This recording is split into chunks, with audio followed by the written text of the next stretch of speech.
Hey everyone, well the kids are trying to take a quick nap, which isn't really working out, which you'll probably hear on the monitor before she escapes from the room. I figured I'd get on here real quick and kind of give you guys a speech update. So the last time I got on here, I talked about how they were both in early intervention and how it's kind of been working. Well, we've come to a complete halt with Ella. Easton is exceeding all expectations every week. He's just finding words and really starting to talk, which is amazing. But Ella's not. And I finally got the guts to get rid of her developmental specialist who was forceful with her, made her uncomfortable, and after 5 months of me complaining to the director finally took her off.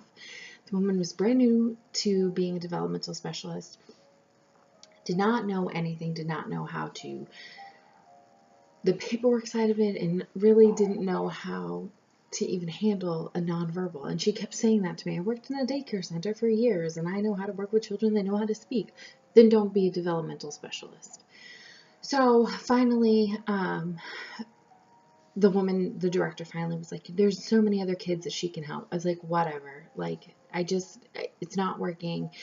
She's very forceful. She would take her hand and like force it on her. And Ella was just so uncomfortable and she'd break down and she just didn't want anything to do with it. So that brings me to, this is the second week of having 1 less hour a week of help for Ella.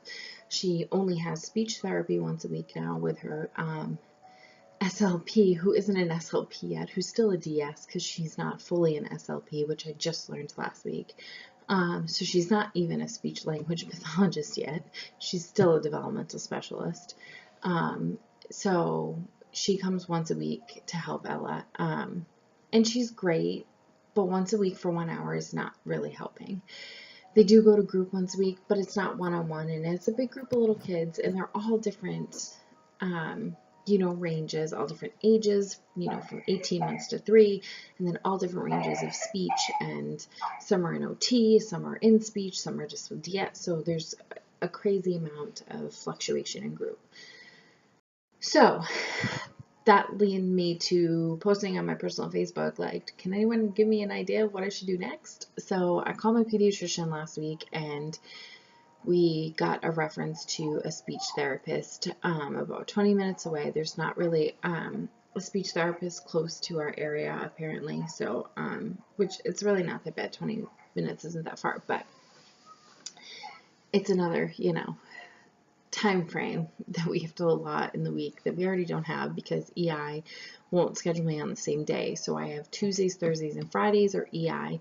On Monday we go to the library in the morning to try and get a little socialization, and then Wednesdays are my free day right now. But Wednesday I'm possibly going to be signing up for a small group in my church, because not only will it allow me to kind of do my thing with church, which I've talked about a little bit in the past, but I'm really getting into, but it would also allow the kids 2 hours of time in the nursery with other kids, which is, again, more socialization for them since I'm a stay-at-home mom.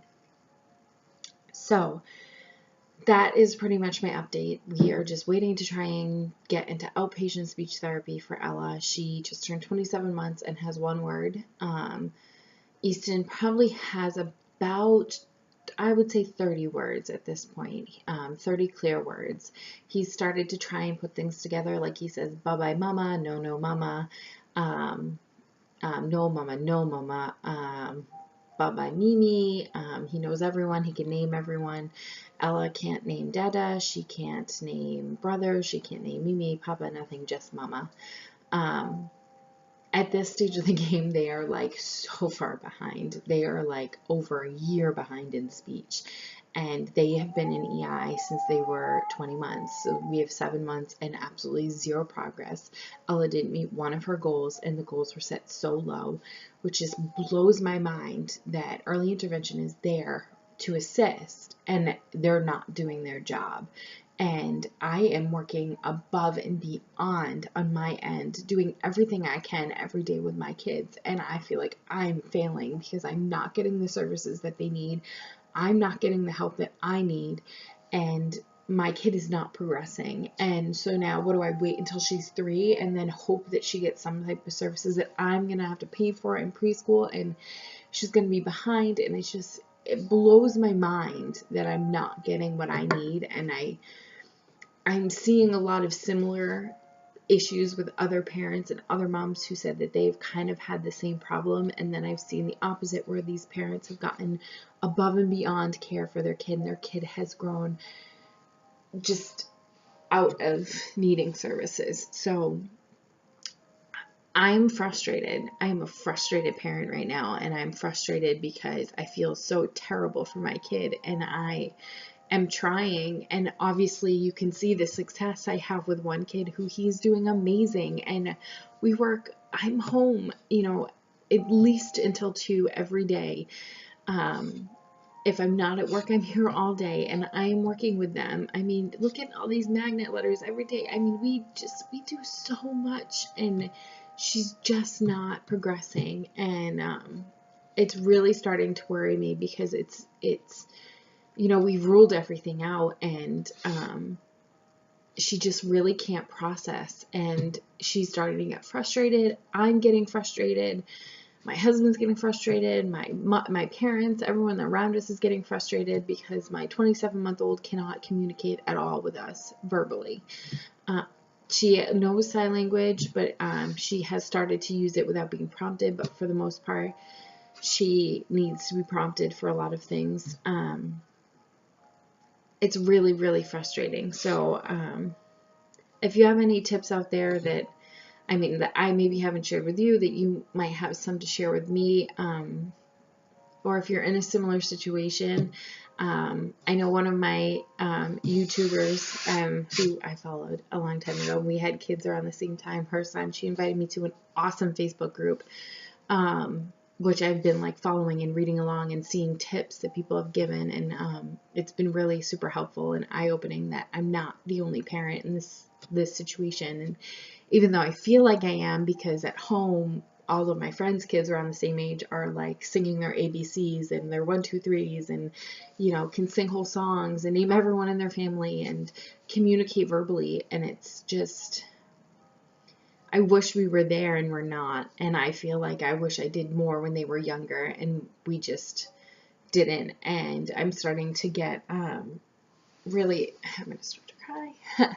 I'm upset, because I feel like the past couple of years have just been a whirlwind of us working opposite shifts. And I love working because I can provide, and I also get a little adult time. But at the same point, my kids are tossed around in between cars, and like driving them to someone, for someone to drive them home until my husband gets home. It's just been crazy, and I feel like they haven't had a structure, and it's really starting to impact them. And I've noticed in the past few weeks, because I worked like 37 hours last week, I'm working 24 hours this week, I worked 24 hours the week before, that their naps, they don't want to nap, which is what we're going through right now. They don't want to nap, and they don't want to eat, and the timing and the structure, it's just not there anymore, and it's really starting to affect them, and it's affecting me, because I need that nap and I need them to eat, and they're just not. So that's really been weighing on my mind lately, because I had a job opportunity that I really need to just turn down, because my kids are my kids, and I need to be there for them right now, and I'm not fully there for them. And that's really kind of been weighing on my mind, especially with everything going on with Ella. I mean, we have ruled out everything. We just went to the eye doctor to rule out vision issues, and it's like every week I have an appointment to rule something out, and they're like, she's perfect, she's fine, and I'm like, I know, and I'm tired of ruling things out for their sake. I have a freaking high deductible, and it's costing me an arm and a leg, and for people to just tell me she's fine. So if you have any tips, that's kind of where we stand right now. Easton's doing well. Ella is the same that she was 7 months ago. And, we're just praying and hoping something changes, and that she will start to pick up and start to really learn words. But if you guys have any games or things that you do with them, even like songs that you do, I mean, we do all your typical songs that we do in group and stuff, but anything that you think that would help with her speech development, I'd love to hear your ideas. And I'll keep you guys posted. So thank you for listening to me ramble, and I will see you guys later.